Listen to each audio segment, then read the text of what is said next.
Hey guys, எல்லாருக்கும் வணக்கம். இன்றைக்கி திகட்ட திருநெல்வேலி அல்வா தான் செய்ய போகிறோம். சம்பா கோதுமை எடுத்து ஒரு நாள் இரவு முழுதும் நம்ம ஊற போட்டிருக்கோம். நல்லா ஊறின பிறகு காலையில் ஆட்டுக்கல்லி நல்லா ஆட்டியாச்சு.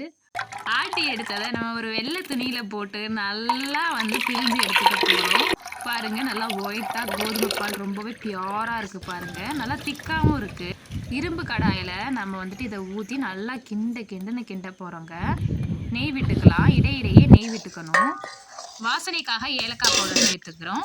இரும்பு கடாயை நம்ம யூஸ் பண்ணும்போது அடி பிடிக்காமல் கருகாமல் கிண்ட ஈஸியாக இருக்குங்க. நல்லா ஸ்மூத்தாக இருக்கும். கைவலிக்காமல் எவ்வளோ நேரம்னாலும் கிண்டலாம். இதற்கிடையே கலருக்காக இரும்பு கடாயை வச்சு நம்ம கேரமல் ரெடி பண்ணுறோம். சர்க்கரையை நம்ம சேர்த்துட்டு நல்லா ஹீட் பண்ணும்போது இந்த மாதிரி கலர் வரும். இந்த கன்சிஸ்டன்சியில் நம்ம அல்வாவில் சேர்த்துக்கலாம். நல்லா விடாமல் கைவிடாமல் கிண்டணுங்க. உங்களுக்கு தேவைக்கு ஏற்ப சுவைக்கு ஏற்ப சர்க்கரையை சேர்த்துக்கோங்க. நெய் இடையிடையே சேர்த்துருக்கோம். முந்திரி திராட்சையெல்லாம் சேர்த்து நம்ம கிண்டனா அல்வா ரொம்பவே திரண்டு வந்துருச்சுங்க. எண்ணெயெல்லாம் நல்லா பிரிஞ்சு வந்துருக்கு. அவ்வளோதான், நம்மளோட அல்வா ரெடி.